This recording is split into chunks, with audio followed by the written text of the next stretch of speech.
Welcome to the Cutting Room in New York City. I'm Brad Talinsky with Backstory Events. Today's conversation and show is going to be live streamed on guitarworld.com, where it will exist forever and ever, so everyone behave yourself. Upcoming shows include an evening, a book release party with Johnny Z. You guys all know who Johnny Z is, right? The legendary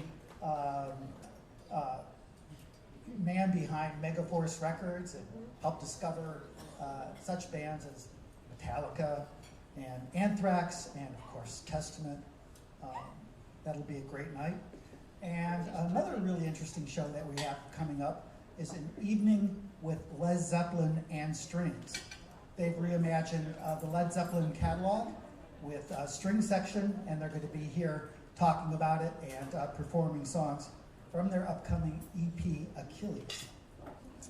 But tonight with us on this stage is, one of the great guitar players of the last 3 decades. It's hard to believe it's been that long, but you know him from his own jazz trio, which is going to be playing a set for us tonight, and Testament.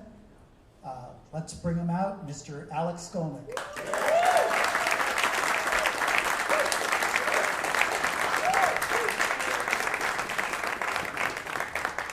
Hello. It's your birthday. Yes. I'm glad we could finally do this. Yeah. It just coincided with my birthday. Exciting. Yeah. So, what's the best thing and worst thing about being your current age? Oh yeah. Being of a certain age, I would say that the best thing, for years and years, you go through this process. The whole time you're waiting to turn 21. Not just to drink, but just to be taken seriously. But then you reach your 20s, and people don't take you seriously in your 20s. And then everybody says, okay, well, you hit your 30s, man. And then you hit your 30s, and I don't know, people still look at, you're in your 30s. And then you can even reach your 40s, and there's people saying, you have no idea, man. You don't know what it's like. Once you hit that next decade, they Finally. But you pretty much they expect that you have enough life experience, or they say, okay, this guy's going to do what he wants, so I'm not even going to try to give him advice. But then if you have kids, you find out that none of them take you seriously, so you start all over again. Yeah. I understand that you guys have pretty much finished up a new Testament record. There is a record coming out next year. Yeah. You have to do it. It's not easy. To do a tour, you have to do a recording. Oh, come on! Don't make it seem like so much. We don't really. Yeah, I'll be honest. We don't. I mean, it's fun once it's done, but it's not an easy process. Any kind of music, really, but. I would say that the records like that, like the Testament records, it's a little bit like herding cats. They talk about Congress sometimes. People are just in very different places, and you get everybody together and getting them to agree. And finally there is one coming out. I mean, was that experience? Is there anything new directions, or you as a player, did you feel like you covered some new ground on the record? I think there's always you never plan it, and there's always some new territory. I don't. It sort of worked out this way. I actually wrote a couple whole songs this time, and one of them is really it's not a ballad, it's not a fast tempo, but it's like a mid-tempo song. Yeah. And that's kind of unusual, especially if you know Testament. Most of the stuff is on the fast side. Well, not that there's anything wrong with it. Before we go back and talk a bit about the past. There was one thing that came up recently that was sort of weird and interesting. Somebody online was pretending to be you and scamming people. What's up with that?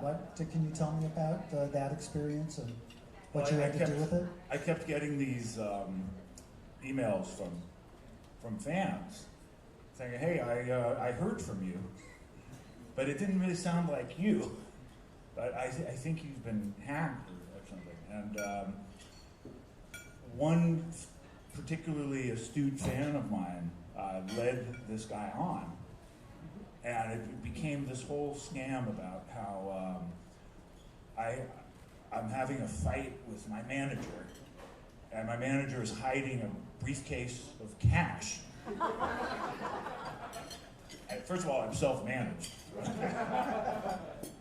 and so naturally, there's an invitation like, "Hey man, if you help me get this cash, I need money.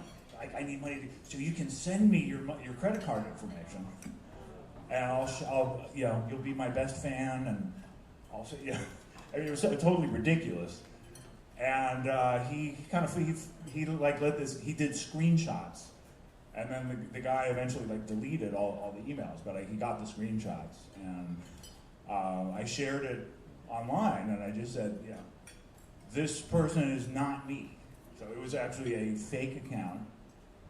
And as soon as I put it up, I started hearing from other guitar players that had the same thing. So Eric Johnson chimed in on my Facebook page and said, glad I'm not the only one. Nita Strauss from Alice Cooper, she said, this sounds exactly like the same guy that was targeting my fans. And then John Petrucci, bro, I think I've had the same guy. So I don't know if it's one guy, but it's this common scam. And anyway, what I said to I did an announcement. And I just said, I love all my fans, but I don't have time to sit around writing you out of the blue. And if I do, I'm not going to ask for help getting $1,000 cash from my manager. Well, next time we exchange emails, Alex, how do I know it's really you? Is there a special code or a special thing? Well, I may be a prince from Nigeria. Well, I thought since it's your birthday and we have, all these fans out in Guitar World Land and here, that we would do a quick sort of look through your career.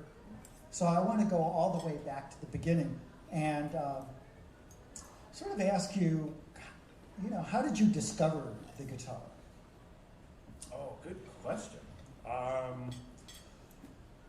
Well, it directly connects with a guy named Chuck Berry, who we all miss greatly, and the exhibit at the Met, which you're a part of, which there's a really cool story in Guitar World recently. Yes, thank you. And the first thing you see going into that exhibit is Chuck Berry's guitar. The Johnny B. Good guitar. Yes. Yeah. And Chuck Berry played himself in a movie called American Hot Wax, and it was about Alan Freed. And I was about 10 years old, and to me, he completely stole the show. And it was about this big 50s rock concert. And a lot of guys were in that, and they played themselves. Jerry Lee Lewis was in the film, Screamin' Jay Hawkins. And that was my introduction to shock rock. I mean, this guy was heavy metal before there was metal. Jerry Lee Lewis shares your birthday. It's his birthday today, too. I did not know that. But happy birthday, Jerry Lee Lewis. Big club. Pretty cool. And Les Claypool. Cervantes. And Cervantes, yeah. We all share Alex's birthday. So cool. Chuck inspired you watching this movie. Yeah. I mean, you can see the movie. I don't think it ever got released on DVD, but there is a clip on YouTube. It's probably pirated. but you can see it. And it's interesting, the movie starred these actors that weren't very well known at the time. The star of the movie, and I kid you not, is a guy named Jay Leno, way before The Tonight Show. And his co-star is Fran Drescher. So it's kind of interesting. They would both go on to be these big TV stars, but I think that was probably the only film they made. But it doesn't matter because the music was incredible, and all these guys and girls played themselves. But to me, Chuck Berry just completely stole the show. So to me, I think that planted the seed to play guitar. And this was I think it was the same year that the Blues Brothers movie came out. And I loved the Blues Brothers movie. And then I discovered Kiss because somebody at school brought these trading cards, and I thought they were going to be baseball cards, which really didn't interest me. All my friends were trading baseball cards, and this one kid had these trading cards, and they had these characters on them with painted faces and holding these crazy-looking instruments, and it was Kiss, and then that was it. It actually had with Chuck Berry and the Blues Brothers, it was really about the music, but with Kiss, I didn't care what they sounded like. I just had to play guitar, and then once I got the records, I loved the records, and I think that certainly had a lot to do with me going into hard rock. So once you got a guitar and you started playing, was there a milestone or two that said, oh, I can do this. I can actually play this instrument. I could be actually good at it. Do you remember any particular milestones, like learning a song or something like that? I do remember the other. I should mention that the other musical group that I loved and still love is the Beatles, and I've been listening to the Beatles since childhood. So they were actually a good place to start as far as learning songs. And I learned a couple of the really basic ones, like Act Naturally, where Ringo sings, and it's like a simple country tune. But one day I was playing around, and I started playing Close to the Bridge, and I found myself figuring out the lick for Day Tripper. And friends of mine, when they heard me play it, everybody's head turned. They're like, hey, it sounds like it. And I kind of figured out that if you play by the bridge, which is how a lot of surf guitar is played, a lot of surf guitar inspired parts, such as Day Tripper or the riff from the James Bond theme. That's all played down by the bridge. So I kind of figured that out, and nobody showed it to me, nobody else did. So I think that sort of showed me that, okay, there's hope. Well, very famously, you took lessons from Joe Satriani, another great virtuoso guitar player.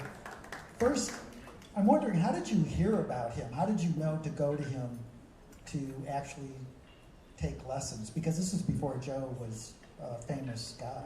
Yeah, I was very lucky that Joe Satriani was just a local guitar teacher in Berkeley, California, who had come from the East Coast.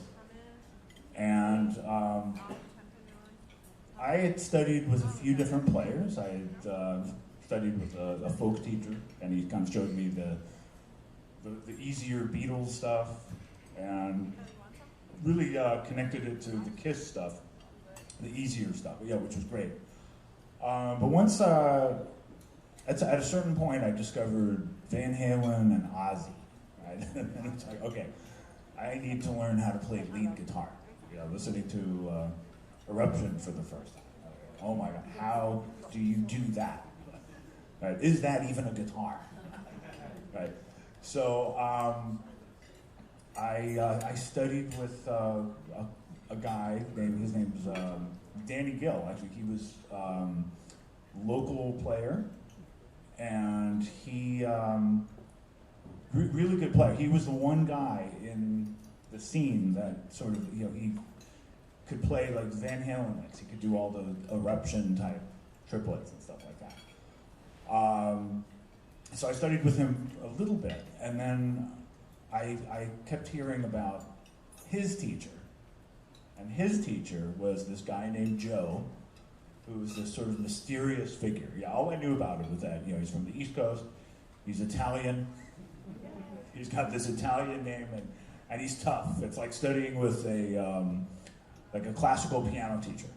And he's very strict. Like you have to do your lessons. Like he will not keep teaching you if you don't study hard. And I met a couple other folks who studied with him who weren't happy because he would fire the students. It wasn't like the students would fire the teacher. So people even told me, like, maybe you shouldn't study with him.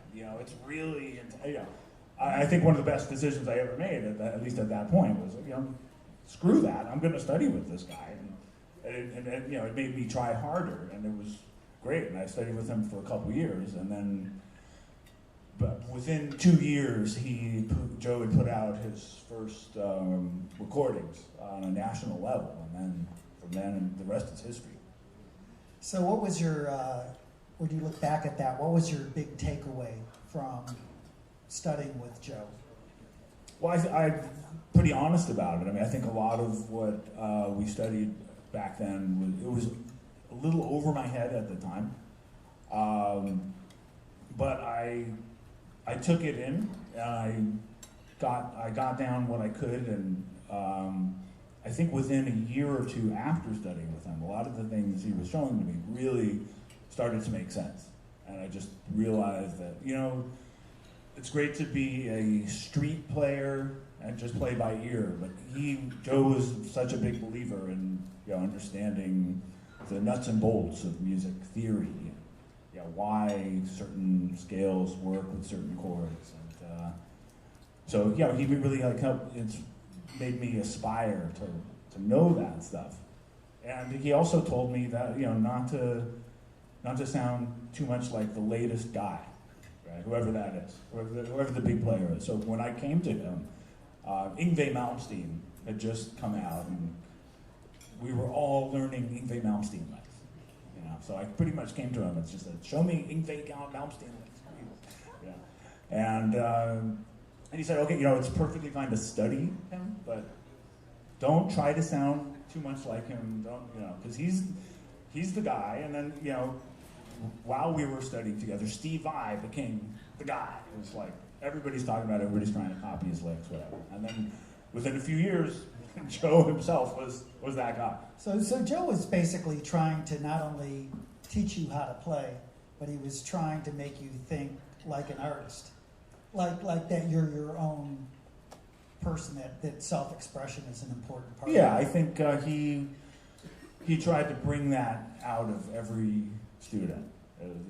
He tried to help the students find themselves, find your own voice, which is really not easy.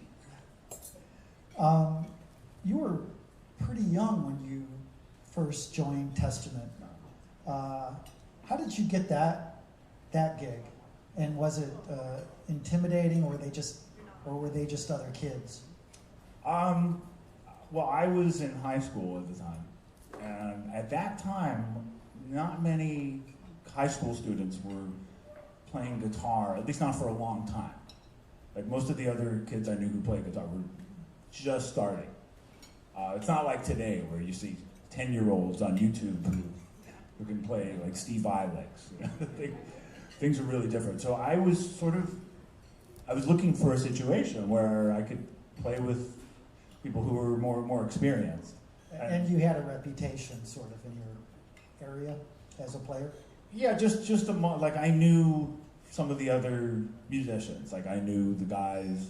I have an older brother who played bass at the time, and he was in a bunch of local bands, and I would go to his shows, and I got to know other musicians, and it's kind of funny because he would play in mostly like ska, and funk, and new wave bands, but at those same shows, it wasn't unusual to have like the guys from Exodus at a show like that. Everybody checked out all different kinds of music.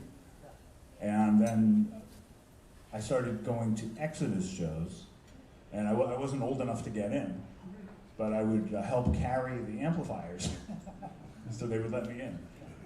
And through that, got to know the guys from Exodus, got to know another band called Laws Rocket, where that's the band Metallica first opened for. So they were like a big club band at the time. And I just started going to all these shows while I was in high school, and I realized it would be cool to join a band that's already playing and already doing the clubs. So the guys in Testament, they were already in their early 20s. They did a show with Exodus at some point. They did a show with Slayer before Slayer was as well known as they would, but they were already sort of up and coming. So suddenly there was an opening when the original guitarist left, and a friend of mine said, "Hey, give it a shot." Yeah. And here we are, like, decades later. Yeah.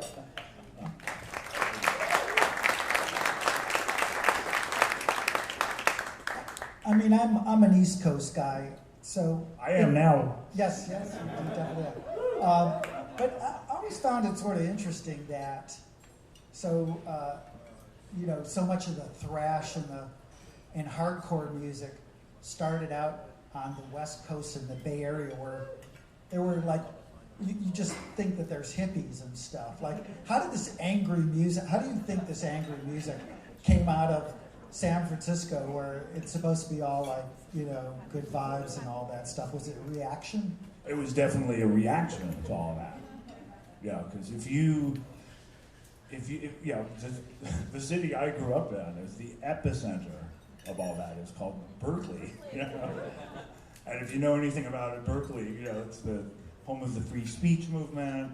The Vietnam War protests were there, and it still has some of that character. There's a street called Telegraph Avenue. To this day, there's incense vendors and got people selling tie-dye shirts, and even the novelist Michael Chabon actually wrote a book called Telegraph Avenue. Yes, I read it. It's very good. Yeah, great book. So if you grow up in Berkeley, you can't avoid Telegraph Avenue, and it was where the record stores were. It was where the best pizza was, Blondie's Pizza, pinball machines. There was some great arcades there.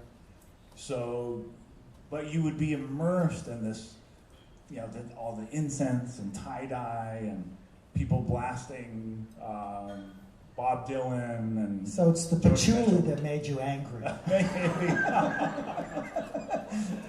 Well, it's ironic because now I really appreciate that music, especially Joni Mitchell and her work with Jocko and David Crosby and what he's doing now. Even some of the Grateful Dead stuff, But at that time, if you're growing up there, you're so over it, And there were a lot of kids, my generation, I guess Generation X or whatever. And I'm sort of right on the cusp of that. It was either like metal, and there was a big punk scene in Bay Area, and I think all of that was a reaction to sort of flower power and save the whales. Not that saving the whales is a bad thing, right? But I think that has a lot to do with it. Right. Especially when you're 15 years old. I sort of had the pleasure of going back and revisiting the first few Testament records. I hadn't listened to them for a while, and it was fun to listen to them with fresh ears. And even though you've grown into this much more of a sophisticated player, the couple things I was really impressed about listening to your playing them was this the tone and the articulation of every note. And I was sort of wondering, as a guitar player, what were your goals? What were you trying to looking to make happen on those early Testament records? Well, I do. I remember reading an interview with Joe Walsh, who, I love. Great musician, and he was talking about how he didn't really get Eddie Van Halen, and I remember his quote, B.B. King will blow him away with one note.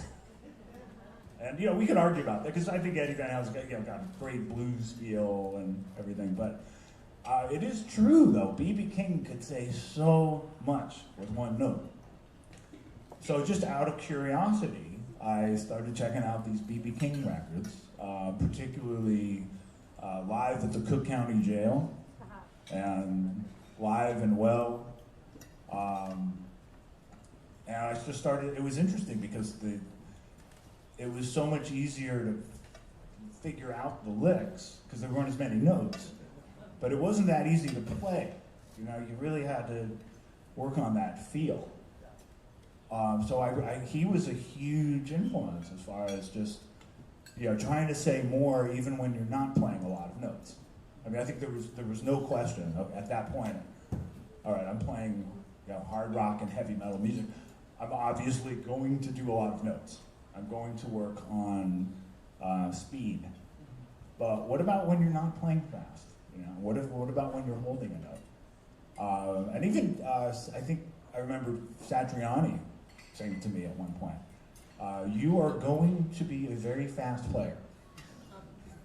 You don't need to spend all your time working on that." Right. And it was really good advice. I mean, when you go back or if you even do listen to the early days, what do you hear from the early Alex Skolnick?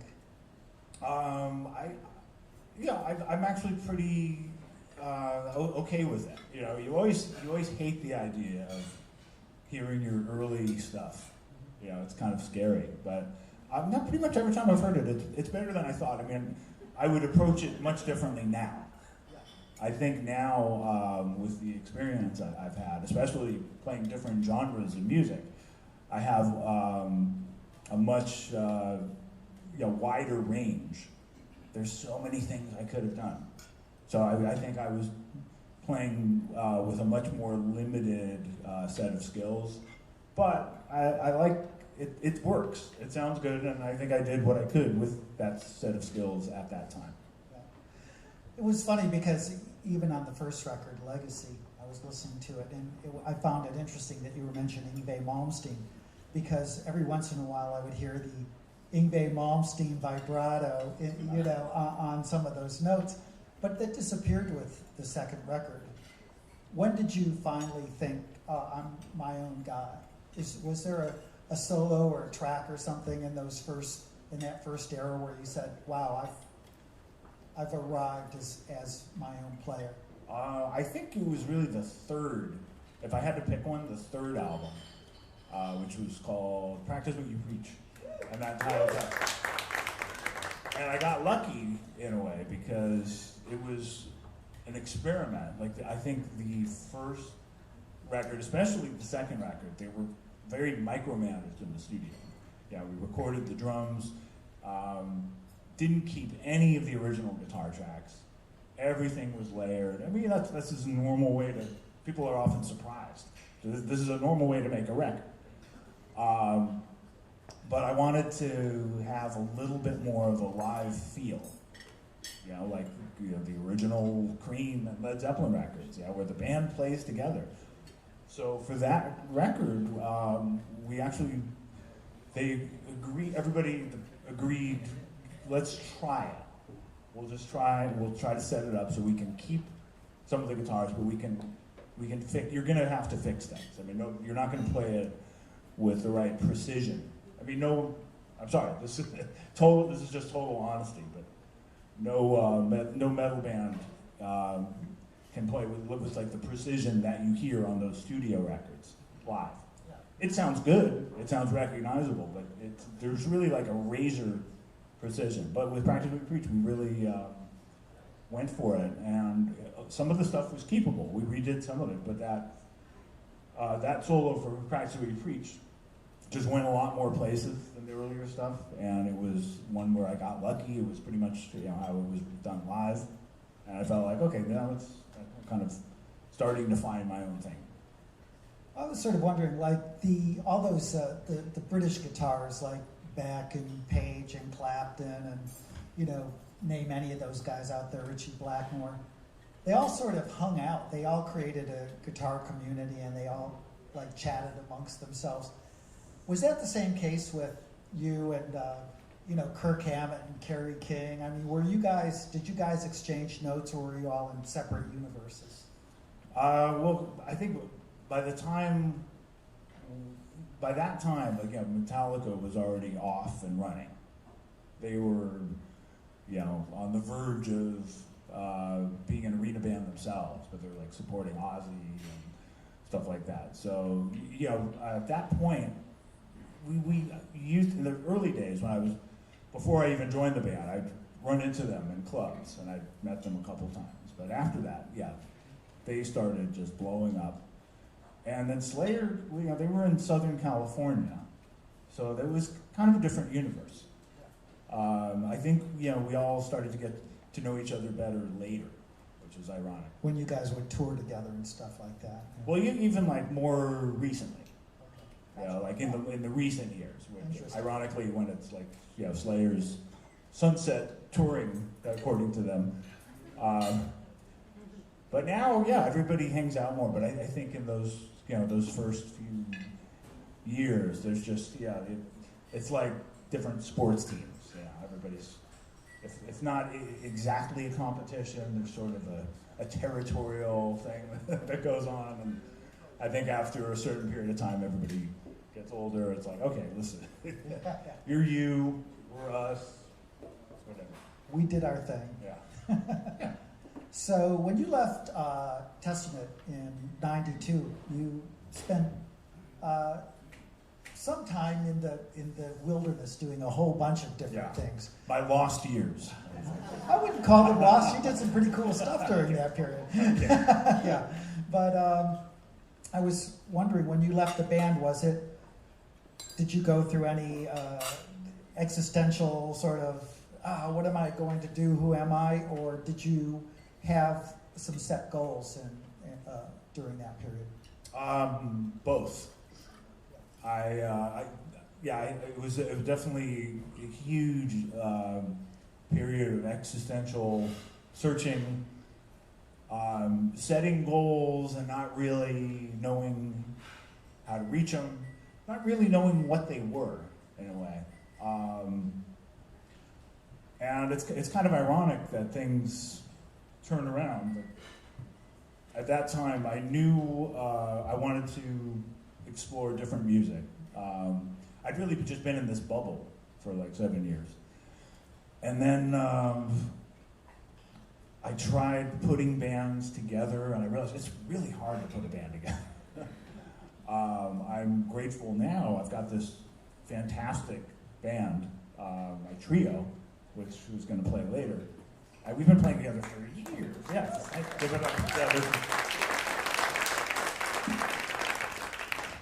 But these guys, this is like the fifth band or so. Like, it took so many different musical situations just to recognize, oh, this is chemistry. Oh, this feels. I just learned to realize what I wanted to do. I think I tried to rush into starting bands and keep the momentum having from those early years, when what I really needed to do was just take some time off and kind of refigure things. And I had a couple, I never auditioned for anybody. I had a couple strange auditions. The first one was for a band called the Spin Doctors. Yeah. And I was second. It's true. You can ask them. I mean, they're still around. Shankman beat you out? No, he wasn't in the. I think they had a falling out with him. I think, right? He's the original guy. So it was like they were going through a crazy patch.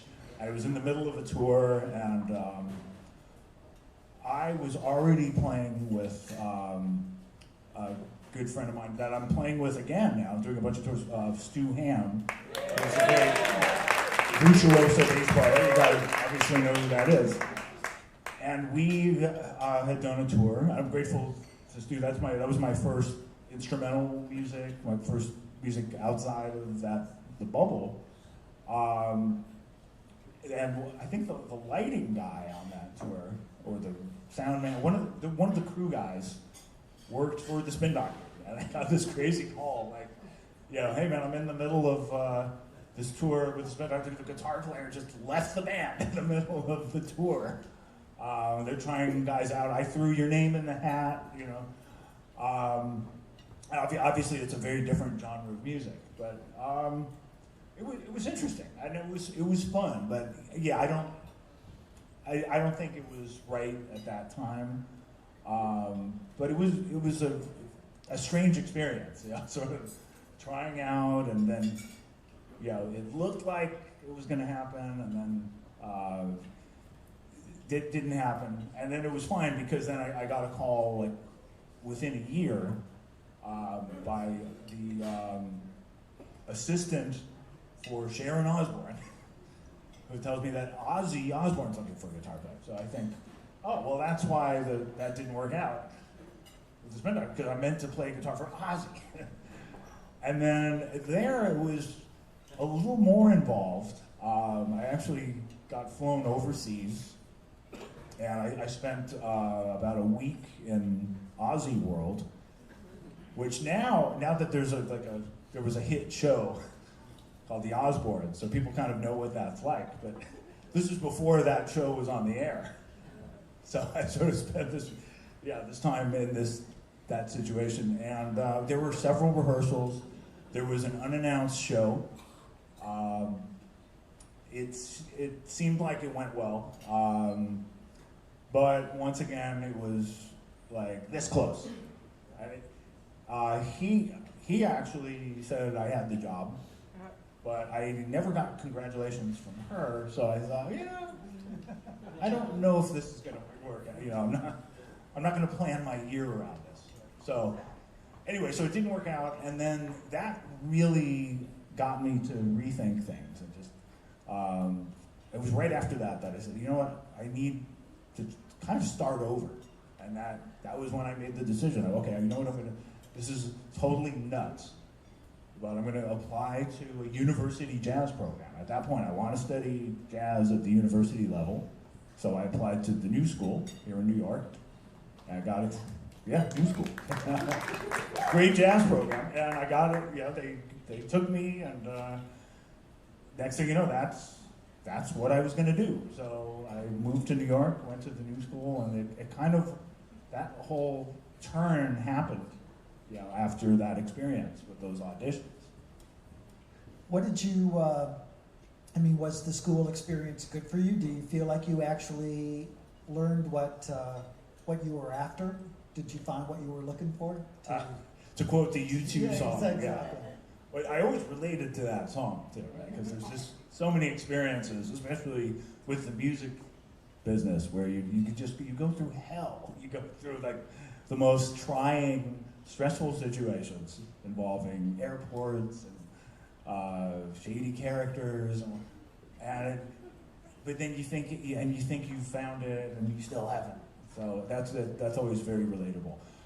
That said, I think the experience of going to New School was very positive. I think it set me on the right path, and I made some invaluable connections.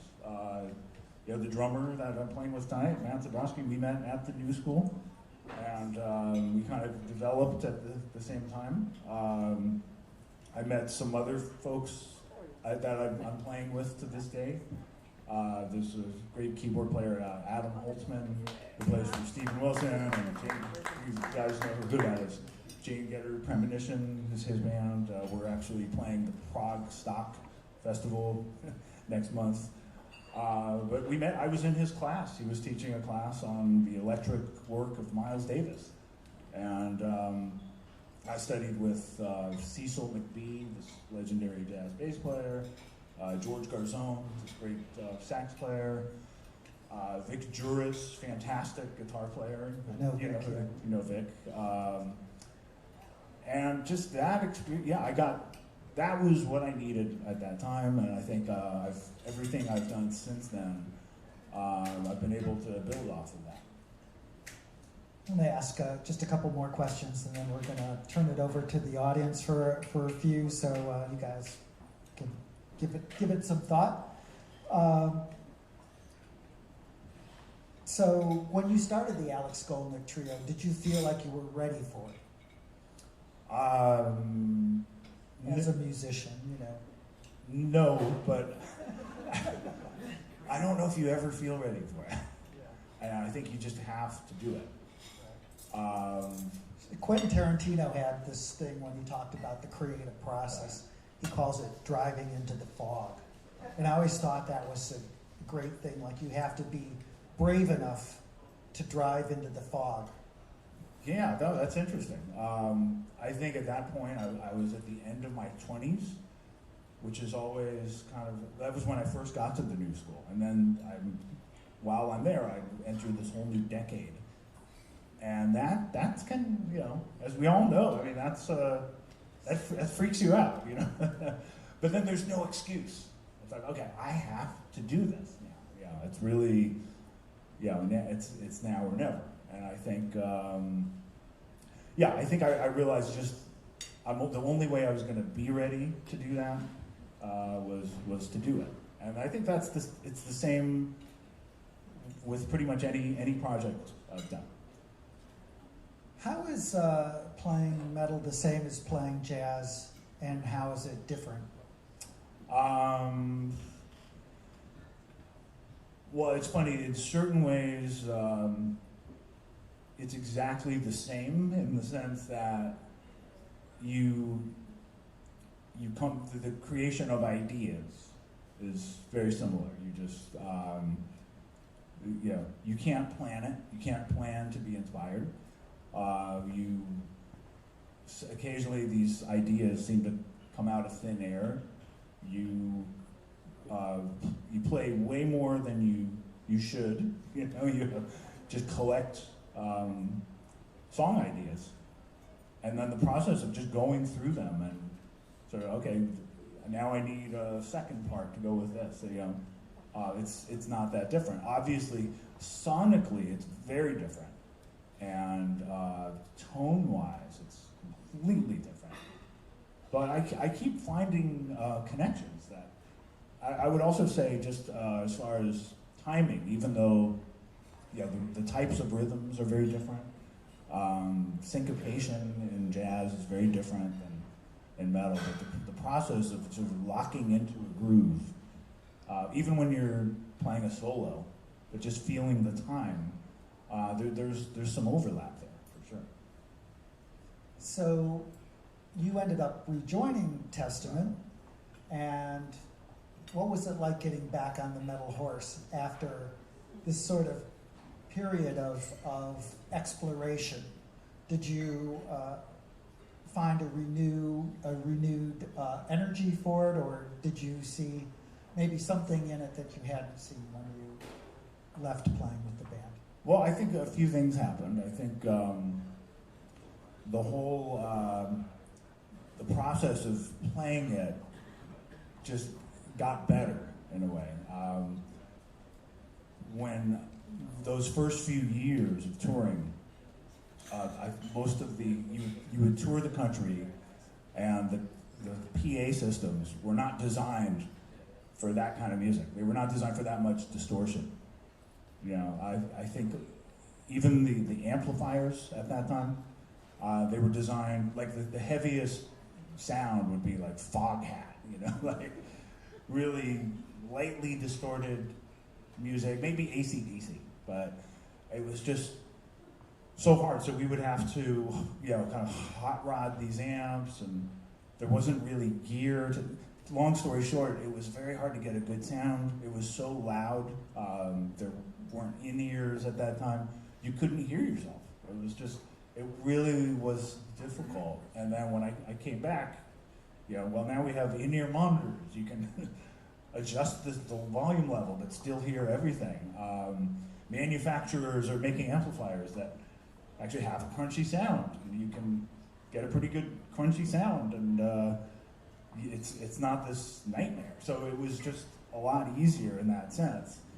And I just, it took a little bit of time just to sort of revisit how the technique, and then learning how to balance it with the other types of music I do. But I realized that it's one side. I realized that, okay, you know what? Is that, when I was in the first period of Testament, I thought, okay, this is what I am. I am a 100% metal guitar player. Yeah. Then I come to New York, and then, for a while, I had very short hair, and I was mostly playing a hollow body, and I'm a jazz. Auditioning for the Spin Doctors. Well, that was the in-between period. But coming here, I realized, okay, you know what? It wasn't long before I realized, I think metal should be. Then, I do want to keep that going. I want to revisit that. That's one side. But so is the jazz stuff, and there's the acoustic stuff. I did this record called Planetary Coalition. Yes. Yeah. Some of you. Excellent record, Planetary. One of my favorites that came out that year. It's terrific. Oh, that was like a seed that was planted. That was something I always wanted to do. I always wanted to do an acoustic record. I always wanted to work with international artists, and there's artists from all over the world on that record. And I realized, that's another side. There's no reason like that. The Planetary Coalition side can't be there. With the more, jazzy, clean guitar stuff that the trio is doing, and then the stuff I'm doing with Stu Ham and others, that's more like electric jazz stuff. And then there's the, obviously the original music that I'm. So you didn't know what you were looking for, but it sounds like ultimately you found it. You left the metal world to find some new things, and now you've sort of integrated it. Oh, yeah. You've come to the end of the hero's journey here. I guess, yeah. It was sort of like an odyssey, yes, it's a Homeric. Yes, a little Homeric thing going on here. Hopefully not as tragic as. No. But no, it's been great. I really enjoy kind of jumping from one thing to another, from the metal stuff to Planetary Coalition to the trio to the electric, whatever. Well, the first time I interviewed Alex was, I think it was close to 30 years ago, actually at your parents' home. I think you were like... Oh, wow. So it was a long time. My parents' home in Berkeley. Yeah. So you've grown up to be a fine young man. Oh, I thank you, sir. Happy birthday. Thanks. I'm going to go out to the audience and see if any of you guys have some questions. Okay, I'm going to start right in the front here. Okay. Hey. Not for commercial success, but for songwriting potential. Assume you were tasked to create a thrash metal supergroup. Who would you choose? 5-piece band. Oh gosh, that's tough. It has to be 5. Could just be David Spade. I'm not going to touch that. Let's see. Gosh. Definitely, I'd say Robert Trujillo on bass. Dave Lombardo on drums. Who's, by the way, I'm really impressed with what he's doing now. He was just on my friend Dean Del Rey's podcast. Dean Del Rey is this great comedian that does a podcast, and he interviewed Dave Lombardo. And even though he's like lower profile post Slayer, he's playing with all these. He's playing drums for the Misfits, for Suicidal Tendencies, for John Zorn projects, which is not easy. John Zorn is a huge hero of mine. Anyway, that's the rhythm section. Picking a second guitar player is really tough. What's that? On the spot. Gosh, I don't know. I mean, I actually play with Gary in a project called Metal Allegiance. That's another secondary metal project, which has been awesome. So we do play together. So yeah, I mean, there's so many guys, and it's very hard to pick one without somebody else feeling left out. And then vocals, my goodness. I mean, if Ronnie James Dio was still around, he would be there.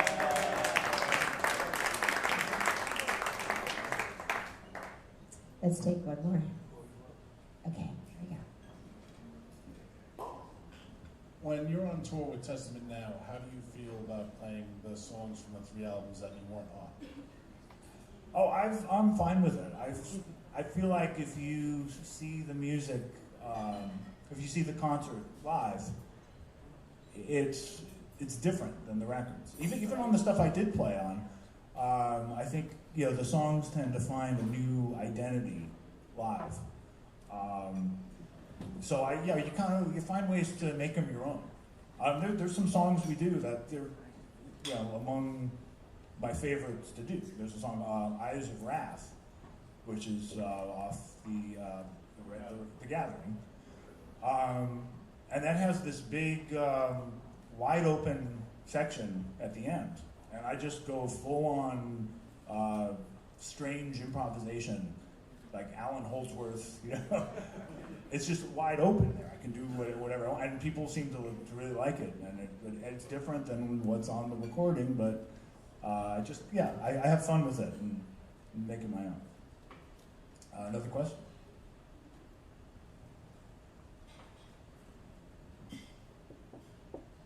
I have a very short one. Oh, hello, you look familiar. I know that other than music, writing is one of your loves. I mean, you started your own magazine and you often guest write for several other publications.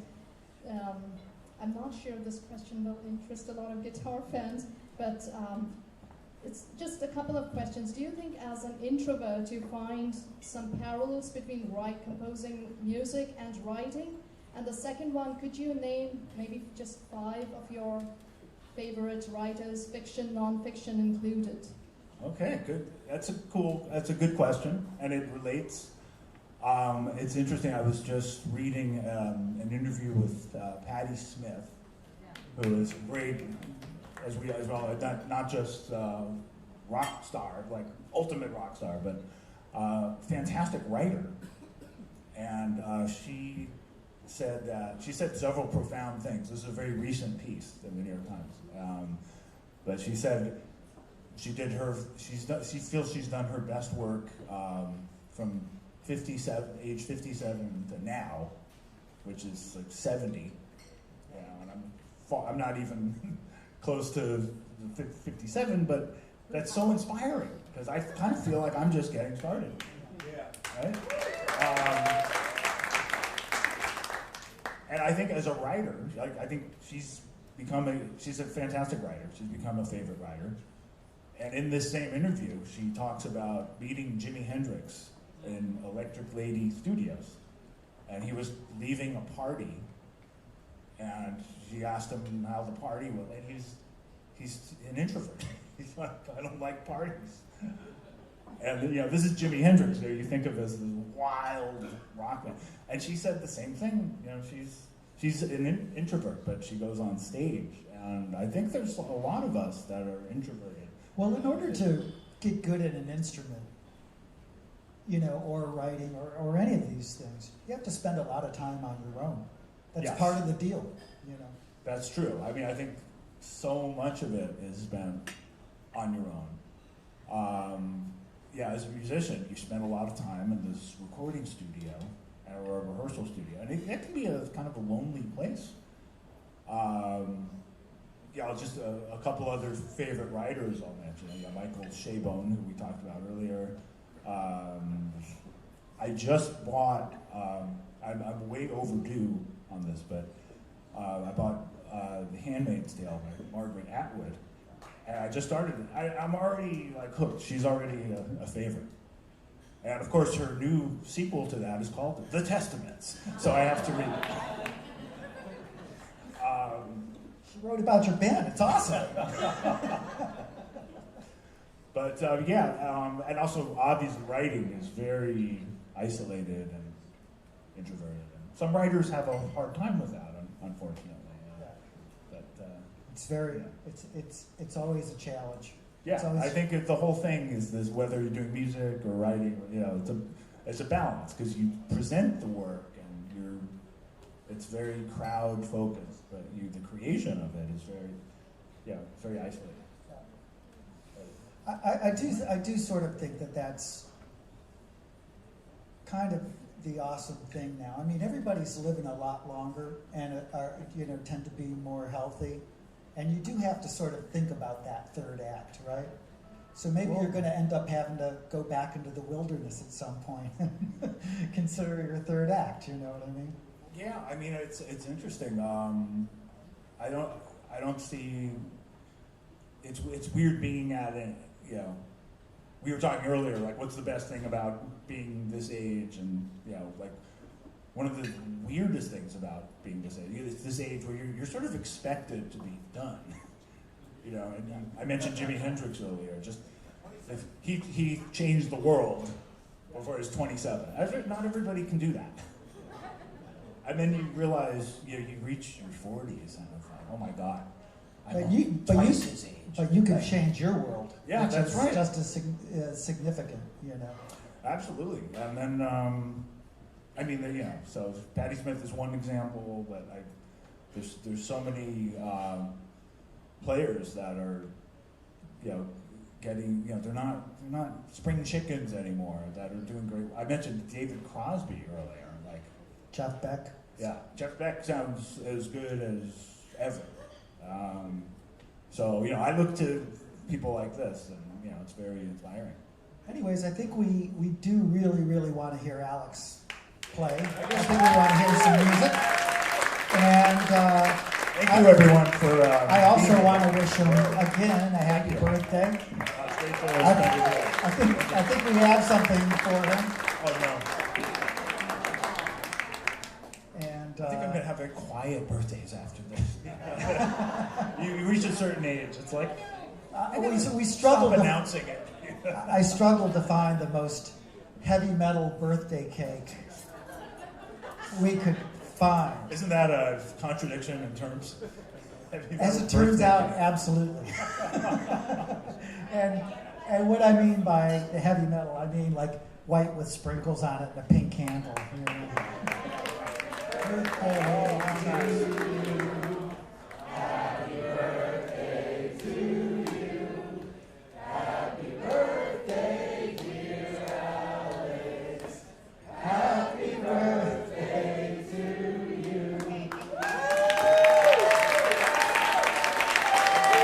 Everybody, here's to the next 30 years of playing great shit.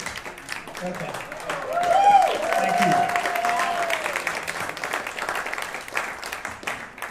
I guess we take a short break. We're going to take a short break, and Alex and his band will be back to play some music.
Okay, everybody, heads up. We're back. Without further ado, I'm going to bring on the Alex Skolnick Trio. Let's hear it.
driving all the way out from Mineola, Long Island. Nathan Pack on the bass. Nathan Pack.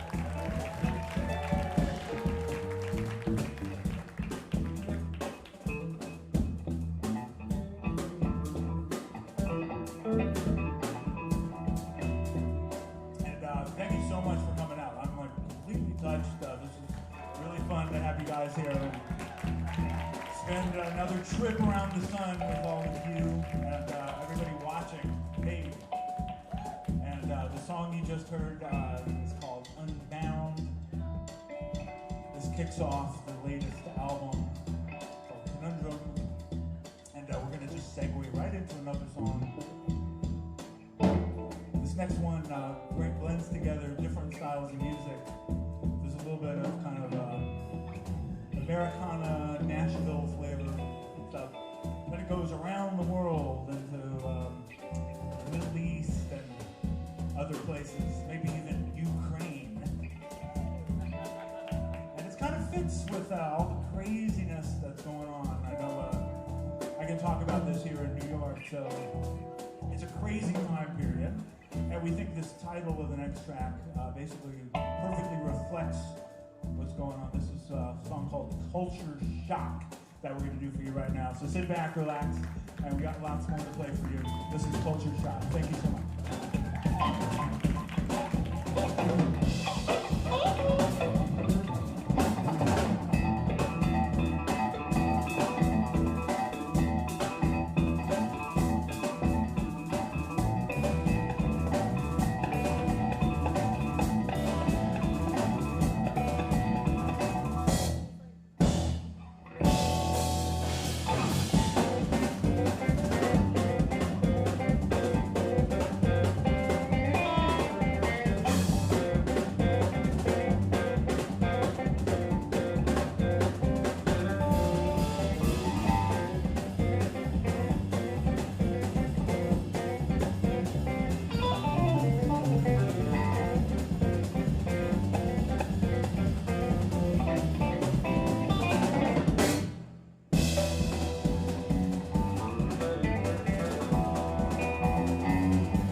New York Hoedown.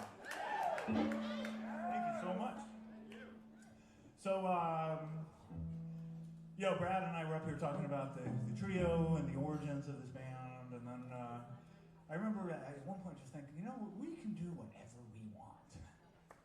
You've been around a certain amount of time. It's like, the very first record we were really going for like the jazz trio, right? Jazz guitar trio, and there's,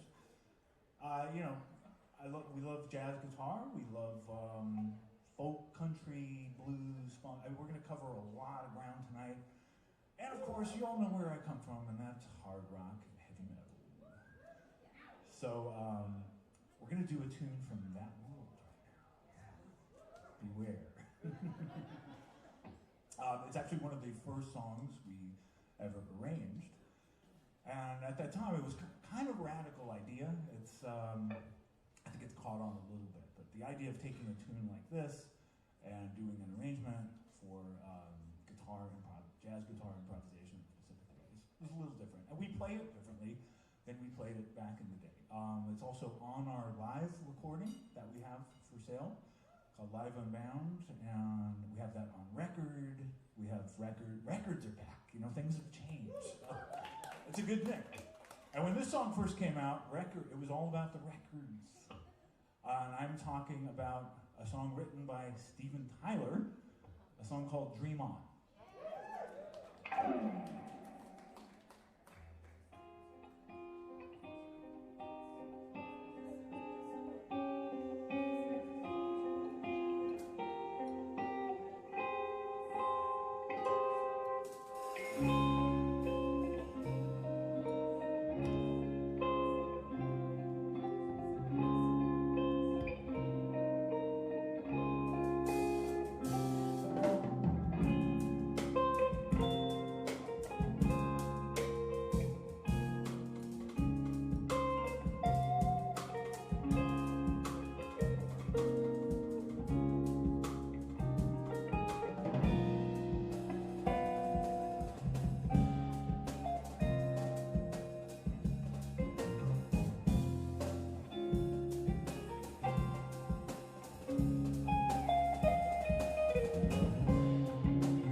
jumping right into this next tune.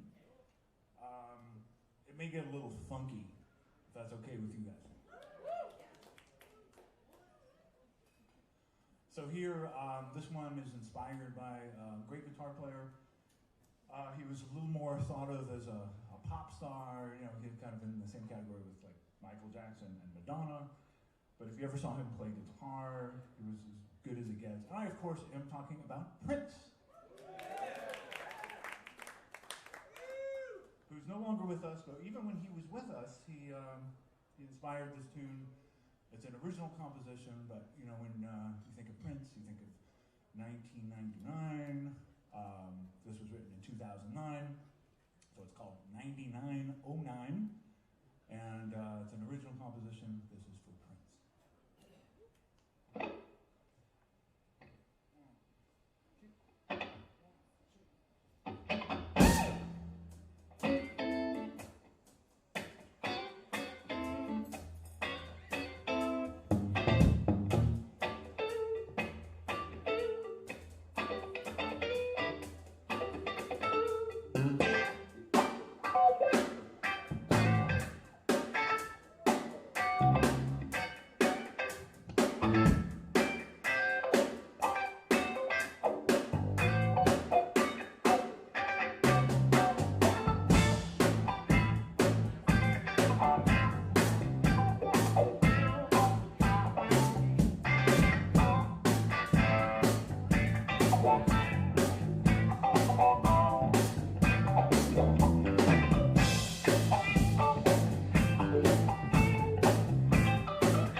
So much.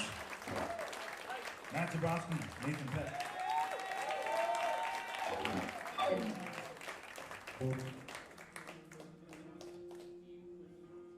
We do something now a little different. This is a cover that we didn't change the arrangement of that much. We just started having fun with this, and it involves a little singing. I'm just going to warn you.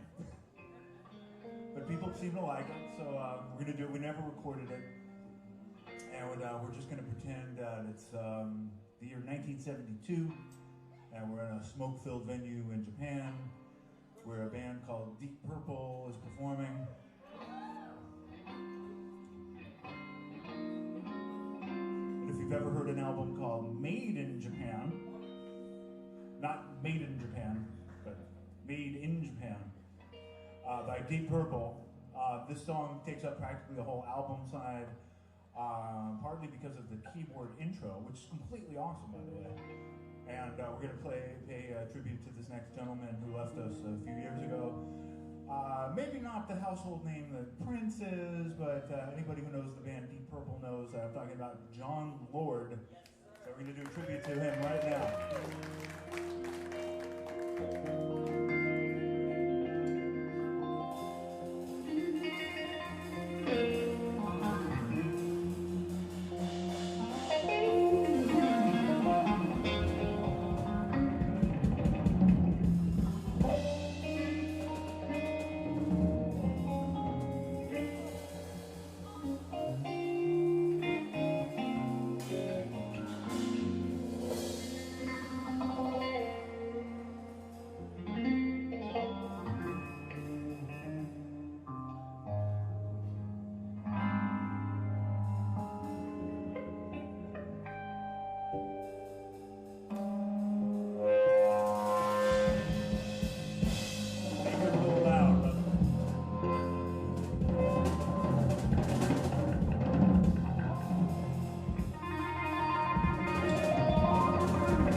you so much. Is everybody still awake? I know it's Sunday night.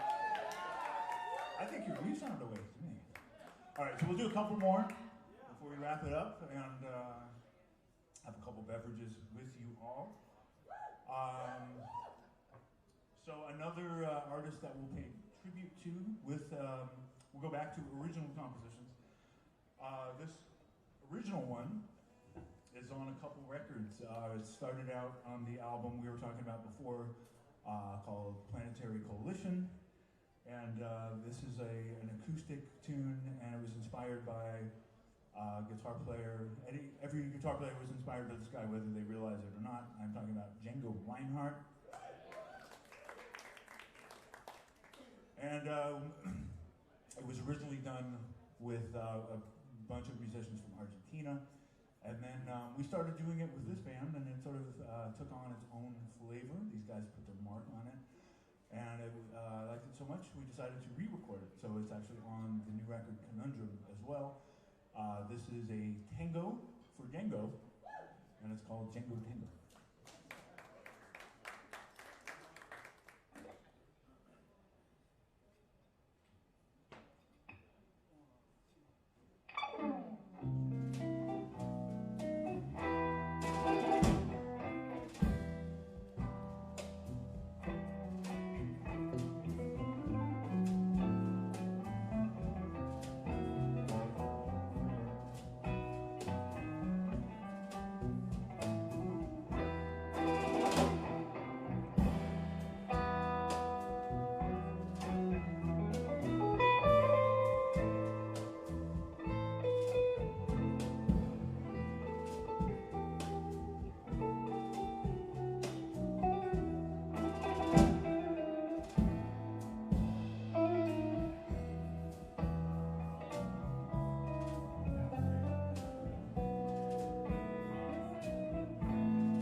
Thank you so much.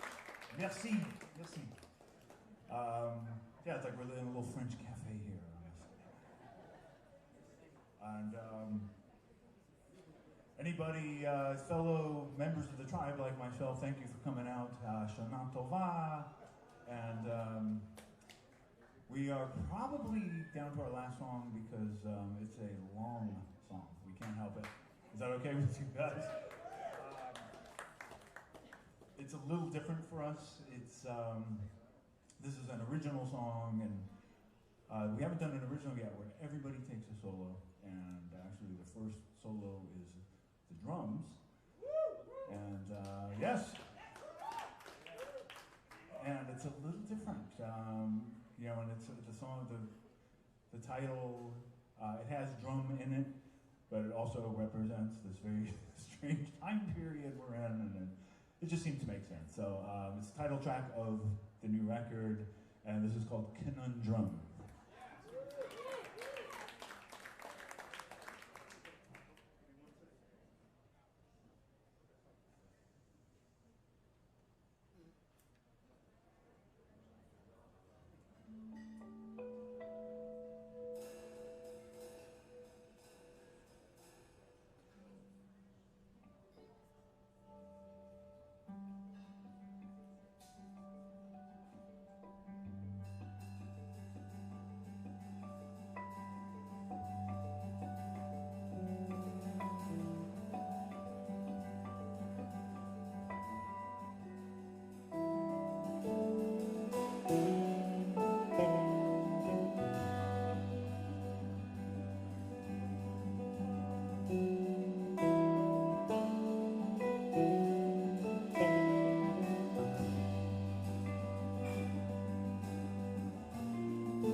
everybody. Thank you, everybody.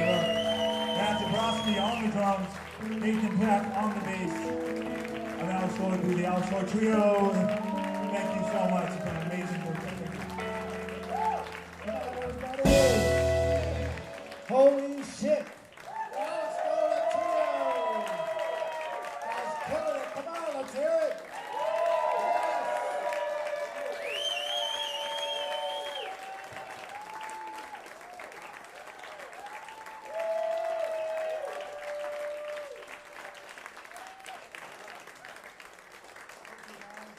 Alex, happy birthday.